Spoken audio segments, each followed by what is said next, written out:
Bonjour, dans la vidéo qui va suivre, je vais vous proposer deux méthodes pour identifier où se trouve votre tenante.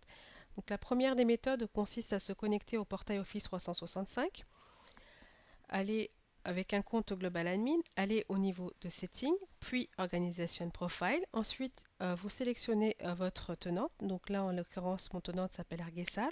Vous éditez les informations qui correspondent à Arguessal, donc à votre tenante en fait. Et ensuite, vous vous portez au niveau de Country ou Région.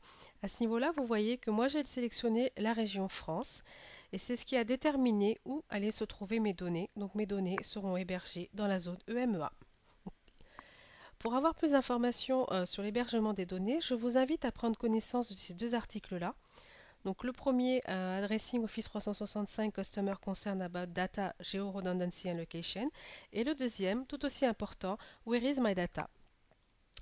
La deuxième méthode dont je vous parlais pour identifier où se trouvent vos données consiste en fait à faire un tracert vers votre site SharePoint.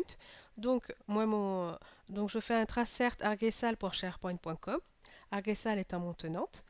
Ensuite, je m'intéresse à l'un des avant-derniers hops avant d'arriver jusqu'à mon site SharePoint, donc en l'occurrence ce hop-là.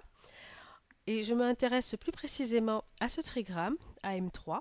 Et pour savoir à quoi correspond ce trigramme, je me reporte à un article sur Office 365 euh, Client Performance Analyzer. Je ne vais pas utiliser cet outil encore une fois, mais je vais prendre les informations qui sont portées au niveau qui me permettent en fait de faire un mapping entre le data center et la région géographique où il se trouve. Donc, je vous avais parlé de AM3. AM3 se trouve dans la région européenne et il se trouve plus précisément à Amsterdam. Donc voilà la deuxième méthode qui me permet de connaître où se trouve mon tenante.